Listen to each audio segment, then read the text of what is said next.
essa questão dos tipos de processadores, né, que existem. Eu falei, né, agora há pouco, e é comum a gente chamar DSP, microcontrolador e tal, e na verdade eles não são exatamente a mesma coisa, embora a divisão não é tão clara. Então eu vou tentar abordar esse assunto, tá? Então, tentar entender os tipos de processadores, as diferenças, vocabulário relacionado e como comparar. Esses processadores todos, eles entram nessa classe de processadores de propósito geral. Isso é em contraponto aos ASICs, né, que são os Application Specific Integrated Circuits. Então, um processador ele é fabricado sem ter uma aplicação final em mente. Por isso que ele é conhecido como de uso geral. E aí nós poderíamos considerar que a gente tem alguns tipos, né? Os microprocessadores, que seriam... quando a gente fala em microprocessador, a gente pensa muito no processador de um computador, né? Um Intel i7 ou Pentium, há muitos anos atrás, enfim, esses tipos. Nós temos os microcontroladores, temos os DSPs, né? Processadores digital, processador de sinal digital, e tem os processadores de mídia. Sendo que muitas vezes a gente usa esses microcontrolador DSP de forma um pouco intercambiável. Além disso, nós temos uma família, né, de circuitos integrados que é conhecido como System on Chip, ou sistema no silício. O que é o sistema no silício? Ele pega vários... é como se ele pegasse vários circuitos integrados diferentes e integrasse tudo no mesmo chip. Por isso que eles são conhecidos como sistema on chip. E a gente tem hoje uma variedade muito, muito grande de microcontroladores, DSPs e tal. Então, desde esses PICs ou processadores menores de 8 bits, pontos flutuantes, que custam poucos cêntimos de dólar, e são dispositivos de baixo consumo, como processadores de alta performance, com muitos núcleos, com unidade de pontos flutuantes, 64 bits e tal. Então a variedade é muito grande, né? Vou apresentar para vocês primeiro os tipos, né, desses processadores de uso geral, e depois a gente olha um pouquinho sobre isso um pouco de como escolher, né, ou quais critérios ter em conta ao escolher. Bem, começando, né, o primeiro lá da lista é o microprocessador, que é, como eu falei, um processador, né, uma CPU, uma unidade de processamento central integrado no circuito. E eles têm, os microprocessadores, eles se caracterizam por precisar de outros componentes para fazerem coisas úteis, para operarem.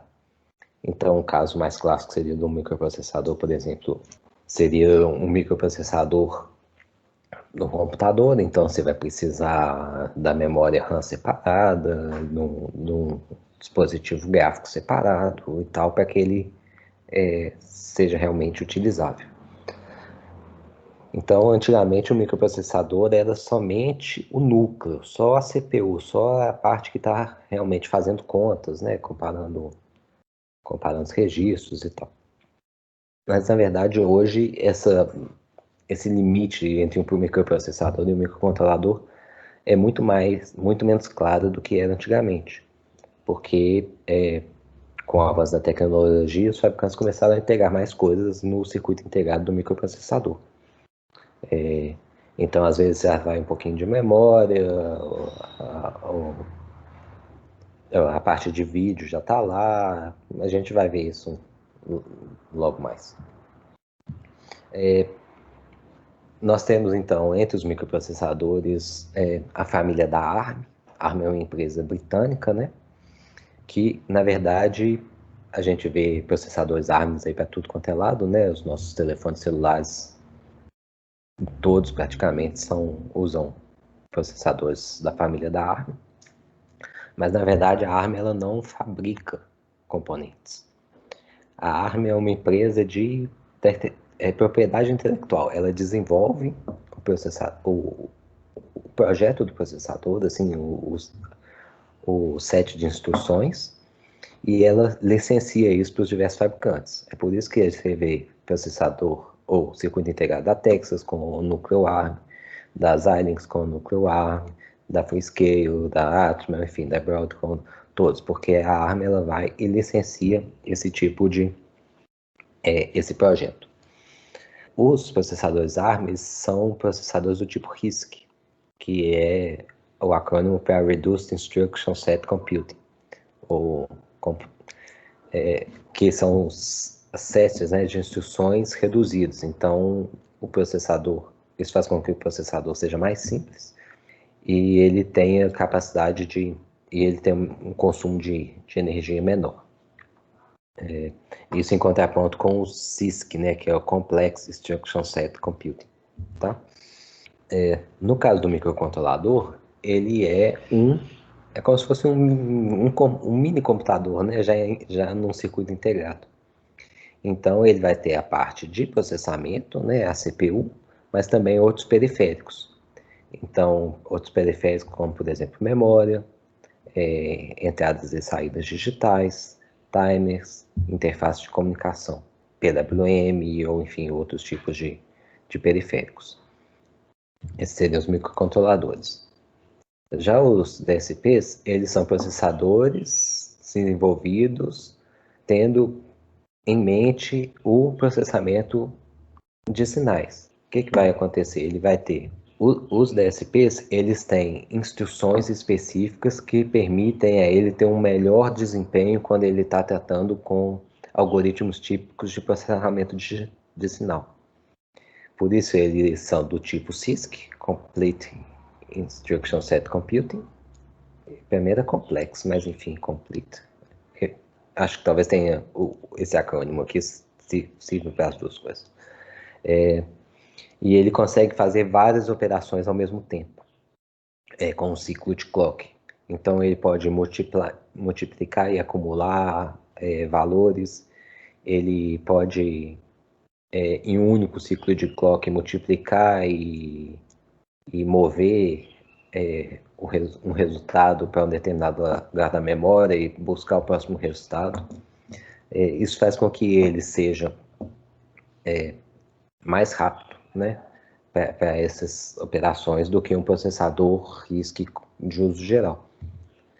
Para vocês terem uma ideia, né, de quão mais rápido e como isso pode ser importante, nós temos aqui nesse gráfico 3 dispositivos diferentes. Um processador da ARM Cortex A15 que trabalha com 1 GHz, tem um DSP da Texas trabalhando em 456 MHz, e tem da família, né, C67-4X, e tem um processador C66X trabalhando em 1 GHz. E aí aqui ele mostra a performance desses dispositivos, calculando a FFT do sinal, um filtro FIR, ou então cálculo em cima de uma matriz 16 por 16. E o que a gente vê?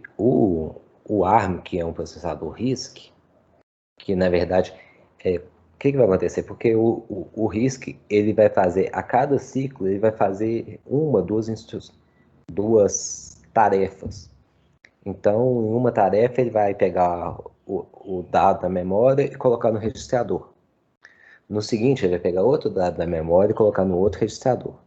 No terceiro ciclo, ele vai multiplicar os dois e esse resultado vai para o registrador, na saída. E depois ele pegaria, no próximo ciclo, ele pegaria esse dado e gravaria levaria para algum lugar na memória, só para exemplificar. Um DSP, ele conseguiria já, digamos, em um ciclo, ele pega os dois dados e move para os dois registros. No próximo, ele já multiplica, acumula e já salva. Então, essa diferença, né, de capacidades dos dispositivos faz com que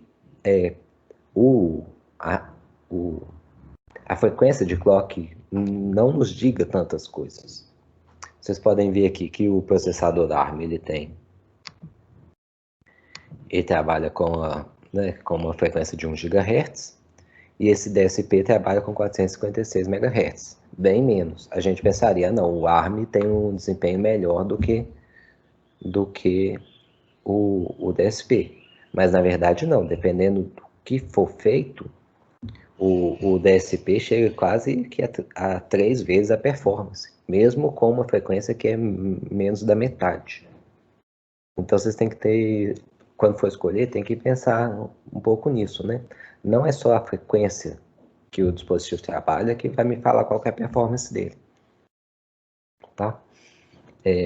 Aqui, olha, e no caso, né, do DSP, o C66X, que trabalha na mesma frequência, ele é muitas vezes mais, ele consegue realizar, ele tem uma performance muito maior do que o ARM.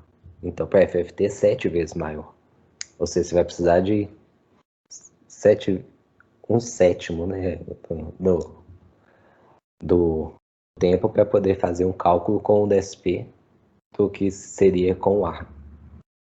Como exemplo, né, o C66 ele realiza 8 operações de ponto flutuante por ciclo. E aí você entende essa diferença, né, de performance de um para outro. Então, esse seria para chamar a atenção para vocês, que não é só essa frequência de trabalho do processador que vai te falar se o processador é mais rápido ou não do que o outro.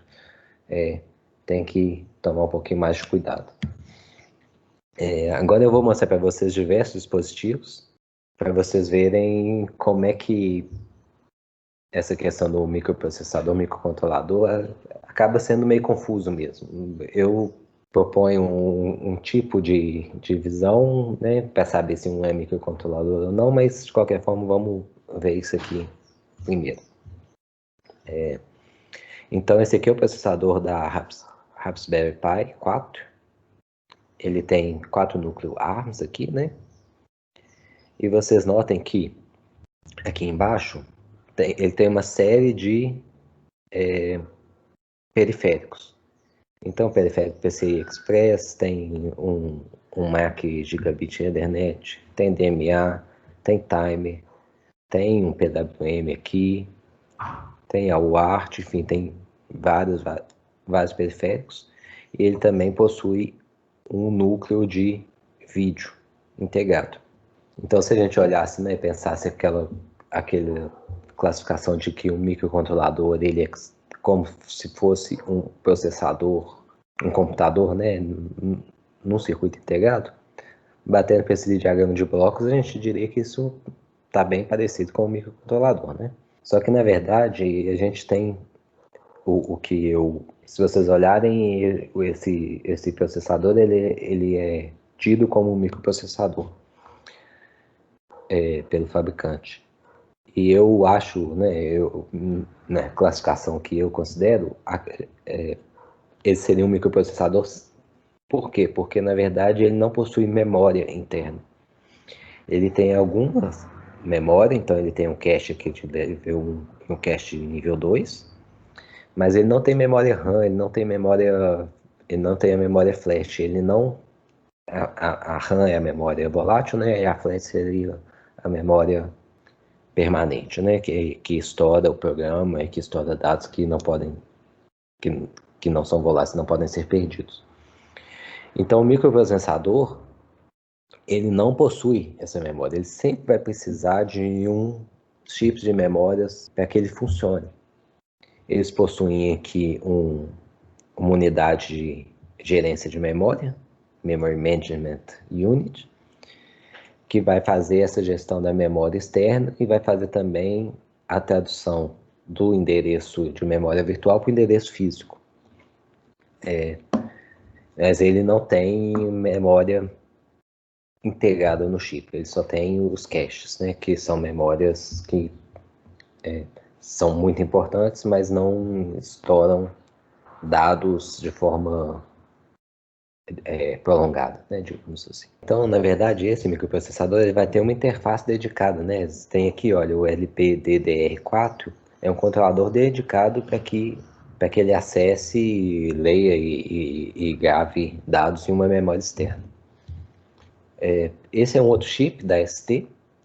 Ele tem, de novo, muitos periféricos. Vocês podem ver aqui a lista de conectividade, USB, Ethernet, HDMI, SPI, enfim, a lista é muito grande. Ele tem módulos aqui de PWM, ele tem um ADC, mas na verdade esse aí, se eu não me engano, ele ainda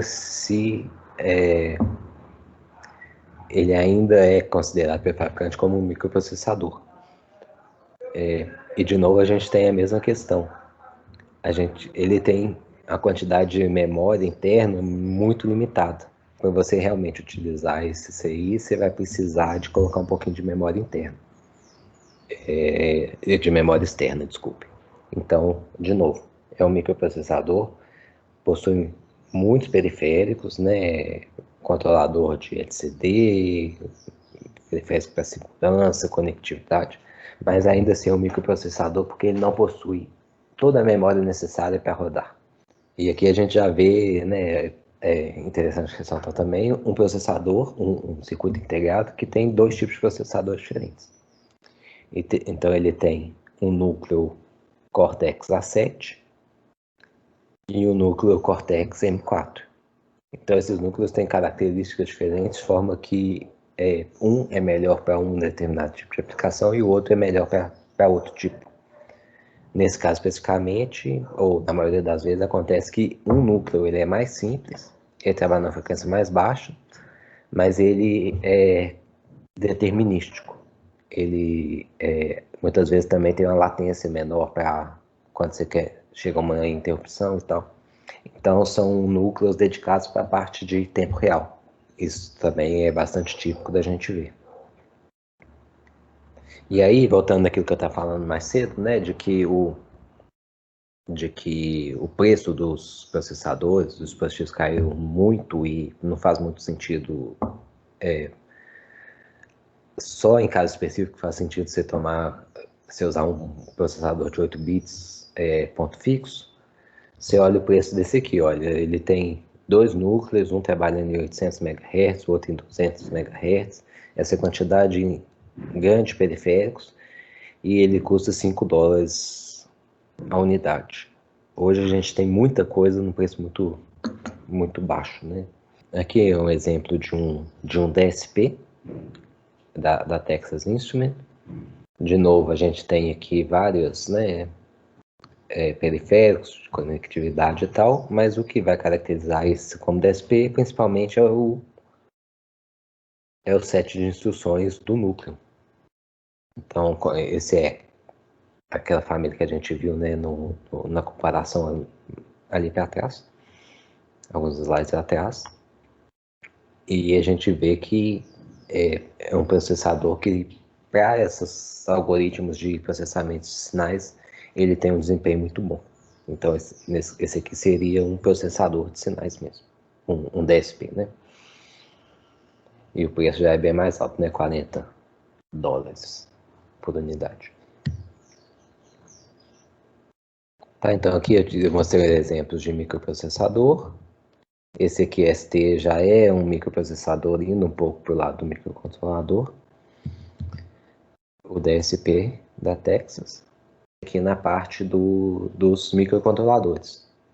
Então esse aqui é o 280049 da Texas. Da família Piccolo, então é um microcontrolador ele é um dos mais avançados da família Piccolo, mas seria já de baixo custo, tá? E o que eu tenho aqui de interessante para ressaltar?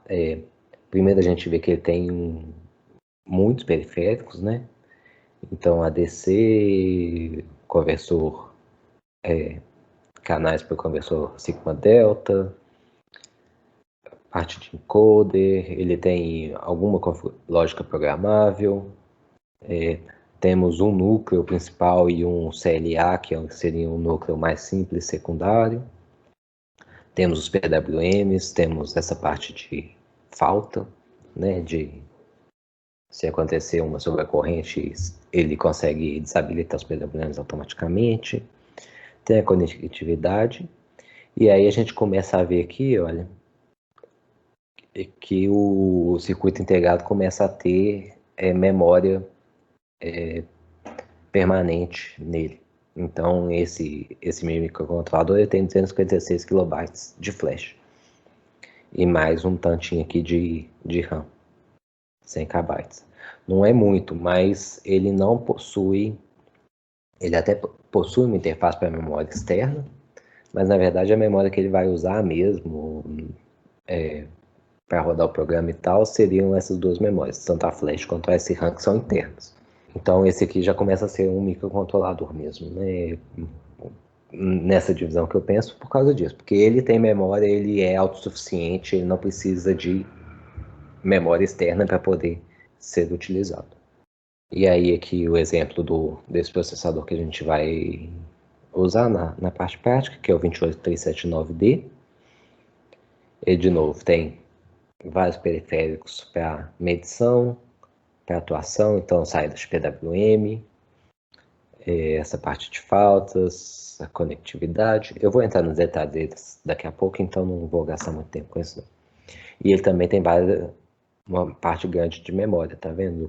512 KB de memória, na verdade 1 MB, né, de memória, e mais a memória volátil, né, a memória RAM. Então esse também seria um microcontrolador e não um microprocessador. Justamente por isso, porque ele tem memória, né? Então, é como eu acho que hoje essa divisão poderia ser feita. Último, mas não menos importante, são as famílias dos System on Chip, SoC, né? Sistema no silício. Eu mostro aqui o diagrama de blocos da família Zinc, da Xilinx. Na verdade, esse foi uma das primeiras famílias assim, de sistema on chip, e hoje a gente tem uma variedade muito maior. Mesmo nas Xilinx tem várias outras famílias. O que é o SoC? Ele tem tem outros tipos de SoC, mas esses especificamente eles têm um ou dois, ou um ou mais núcleos, né, de processadores. Então vocês podem ver aqui que esse Zinc ele tem um núcleo Cortex A9 e um segundo núcleo Cortex A9. Ele possui já vários periféricos, então SPI, CAN, GPIO, DMA e tal. Mas ele também possui uma parte no mesmo circuito, no mesmo CI, né, no mesmo encapsulamento, ele possui uma parte de lógica programável. O que é essa parte de lógica programável? É uma FPGA. Tá? Acabou que as Xilinx e devido, não a má fama, mas as FPGAs são tidas como algo complexo, difícil e tal. Então as Xilinx acabou tentando migrar a nomenclatura para ver se quebrava um pouco essa barreira de esse preconceito que seja das FPGAs. Então ela tem uma parte que é um Processing System, sistema de processamento, e ela tem uma parte de lógica programável. E isso é muito interessante porque nada nos impediria de fazer uma placa em que você tem um microcontrolador ou um processador e uma FPGA separados.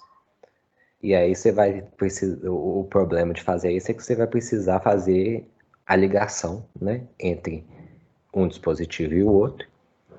E isso vai ser numa placa de circuito impresso, então vai ocupar uma determinada área.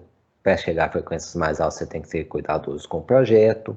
Enfim, tem outras dificuldades.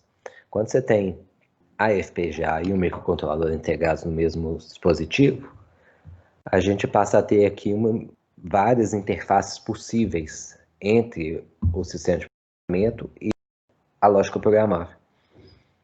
E isso cria aqui o que a lógica programável passa a poder atuar de forma mais fácil e mais efetiva como um acelerador do processador.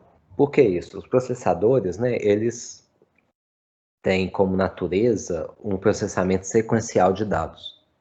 Então, mesmo os DSPs, né, que conseguem realizar várias operações em um único ciclo de clock, ainda assim um número de operações é um número de operações limitado. Vocês viram lá, 8 por ciclo. E aí o processador vai fazer o quê? Ele pega um dado, põe no registro, põe outro dado no registro, multiplica. Se ele vai precisar acumular, ele vai pegar outro dado, pôr no registro, multiplicar e acumular, e vai pegar e por isso ele vai fazer sequencialmente esse processamento. Na lógica programável, na FPGA, a gente tem uma estrutura. Opa, passou aqui. A gente tem uma estrutura em que nós temos os pontinhos vermelhos aqui, são essas os CLBs, né? São os blocos lógicos configuráveis. E nós temos também vários blocos de processamento de sinal e de memória. E o que acontece? Na lógica programável, a gente consegue fazer com que vários desses blocos, a gente faz blocos que vão fazer o mesmo tipo de operação. E eles podem atuar de forma simultânea. Então, se você tem um cálculo de digamos, de um FIR, você conseguiria, utilizando vários blocos, fazer todas as operações ou praticamente todas as operações em um único ciclo de relógio. E dessa forma você consegue acelerar o processamento de algumas partes específicas do seu código. Então você está fazendo, né, o programa para o núcleo, né, para o processador, mas aí você descobre que uma parte do código que é mais intensiva em cálculos está lenta. E aí o que esse tipo de dispositivo nos permite fazer? Nos permite criar uma lógica que vai fazer aquele algoritmo, né, ou aqueles cálculos, e o processador vai mover esses cálculos, esses dados para a lógica programável. A lógica programável vai gastar um tempo para poder calcular o resultado, né? Enquanto isso, o processador está livre para fazer outras operações. E quando a lógica programável tiver o resultado, ela avisa o processador simplesmente vai lá e pega o resultado e usa ele dali para frente, tá? Então isso acaba sendo muito interessante. E também outra coisa muito interessante aqui da lógica programável é que ela permite que nós façamos os periféricos que a gente precisa, que a gente quer. Se vocês olharem aqui, esses periféricos todos, né, principalmente, digamos, o PWM, os de conexão, de conectividade, eles são projetos que foram feitos, gravados, né, enfim, produzidos lá no processador. Quando você está usando a lógica programável, você pode configurar aqueles periféricos ou utilizar os periféricos que você quiser. Porque esse aqui é como se fosse um quadro em branco que te deixa colocar lá nele, escrever nele o processador da forma que você quiser. E isso acaba sendo muito interessante porque nos dá uma flexibilidade e possibilidade de fazer coisas que com um microprocessador simples a gente não poderia. Isso aqui seria só para ilustrar o que é a estrutura do CLB, mas acho que, enfim, já gastei bastante tempo com isso do SoC, mas eu estou falando também porque eu pretendo, não sei se semestre que vem, não sei se eu vou conseguir, mas em algum desses semestres aí para frente, ter um curso em System on Chip, porque a gente tem várias possibilidades muito interessantes aqui também, e é algo importante para se explorar. Então, quais são os fatores que a gente precisa considerar para escolher um processador ou outro? Talvez um dos primeiros que a gente procure seja a performance de processamento, né? E aqui é importante a gente conhecer algumas outras medições, né, de performance que não só o parâmetro frequência de trabalho do núcleo. Eles são o FLOPS, que são as operações de ponto flutuante por segundo, os MAX, que é operações de multiplicação e acumulação por segundo, e também o MIPS, que aí são as mega instruções por segundo. Então, esses parâmetros acabam pegando um pouco melhor qualquer quantidade de a capacidade de processamento do que somente a frequência de trabalho, né? Aqui a gente tem que ter um pouco de cuidado, porque depende do que você vai fazer com o processador. Se você vai ter algoritmos típicos de processamento de sinais, este multiply accumulate, né, o max é um parâmetro importante, ou flops é um parâmetro importante. Mas se você tiver muitas interrupções para um lado, para o outro e tal, não necessariamente seria esse o melhor parâmetro para se observar. Talvez mais para frente isso que eu falei vai ficar mais claro. Também outra questão que a gente tem que ver são os periféricos. Então, o que você precisa naquele dispositivo? Preciso, no nosso caso, né, de eletrônica de potência, muitas vezes a gente precisa de um módulo PWM. Vocês podem, nos dispositivos que eu mostrei, vocês viram que vários têm PWMs, né?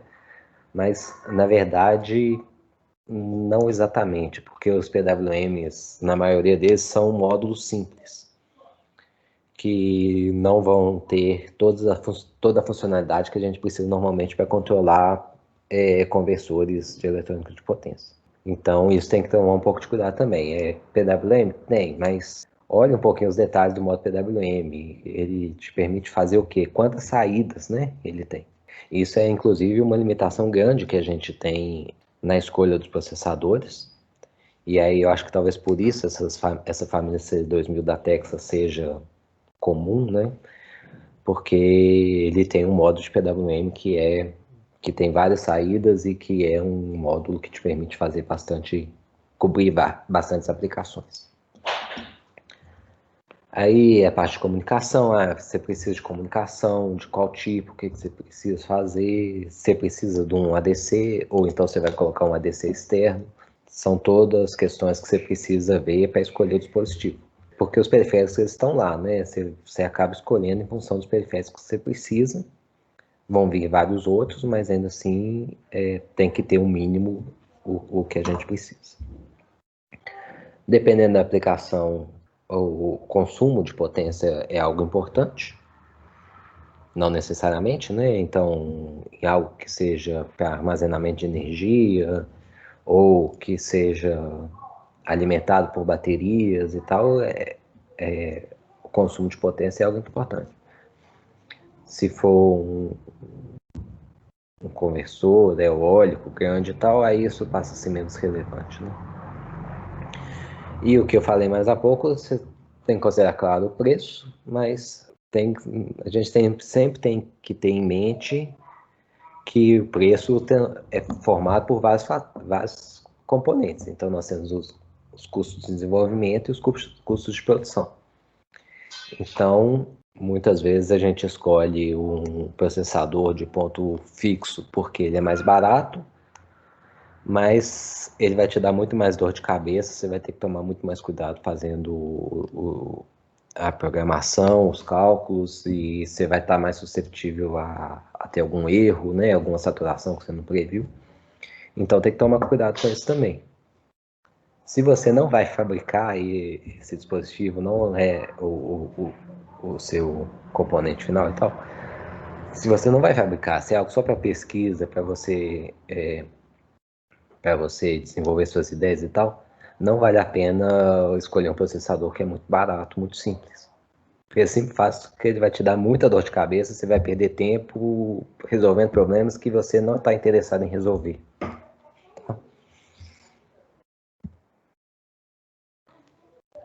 E aí aqui a gente teria também outras questões para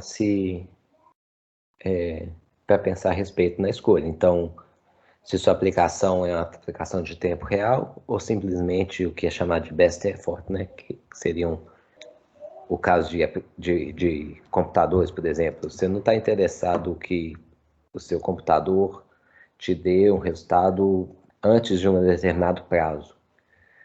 Você quer que ele funcione bem, que ele não trave, que ele responda aos seus comandos. Isso vai gerar algumas questões do ponto de vista do processador, ele pode influenciar.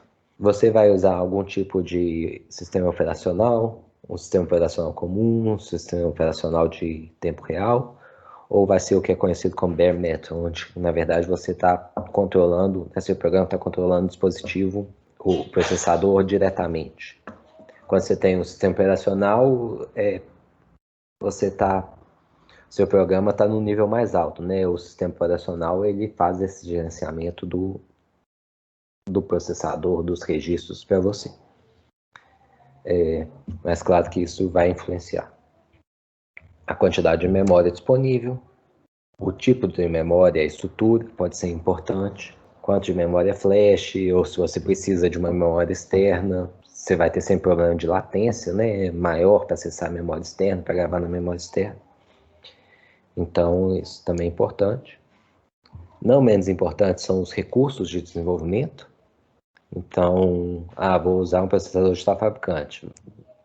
Tá, beleza, mas porque é barato. É barato, mas você já viu se o programa que ele para fazer o desenvolvimento, se ele é gratuito ou se ele tem uma licença? A JTAG, né, que seria a interface que a gente usa para programar e para fazer o debug do processador, ela é cara, ela é barata, ela é facilmente encontrável, tem muitos fabricantes ou tem um só.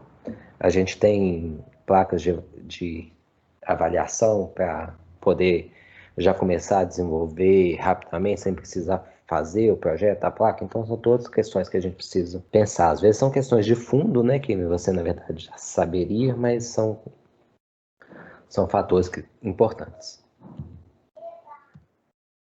Bem, é isso então.